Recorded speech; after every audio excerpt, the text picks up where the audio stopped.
There can be no more definitive moment in someone's life than declaring them dead. This can and must be established with 100% certainty. For patients on a ventilator, this is done by correctly performed clinical brain death testing. In cases where this clinical testing is not possible, brain death is confirmed by imaging, which demonstrates the complete absence of intracranial blood flow. There is no documented case of a person who fulfills the preconditions and criteria for brain death ever subsequently developing any return of brain function.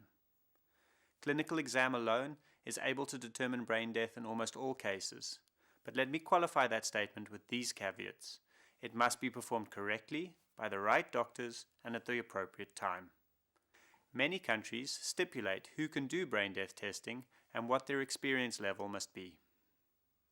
Guidelines vary between countries because death is such a culturally and religiously significant event. As such, each country, when faced with the issue of dealing with an irreversible coma, has had to come up with its own guidelines to assist medical practitioners. There is no governing body with jurisdiction to force a definition of death onto all countries. Brain death is a relatively rare event. It is much more likely that you will die by some other circumstance than brain death. Brain death testing therefore lends itself to the use of checklists by doctors in order to ensure adherence to guidelines. Various countries and organizations have published guidelines that comply with local regulations and legislation. Checklists also help maintain documentation standards.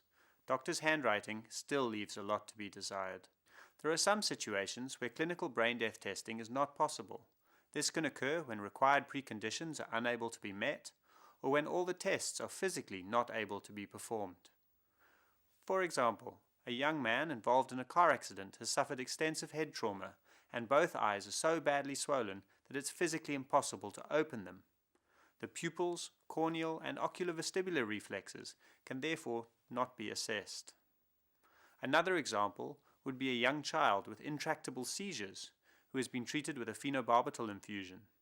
The half-life of phenobarbital is very long and variable, and laboratory testing of the drug levels may not always be available.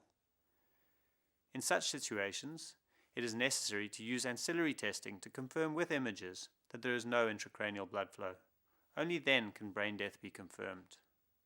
For the majority of brain dead patients, however, the diagnosis of death is confirmed with complete certainty by adhering to clinical brain death testing protocols.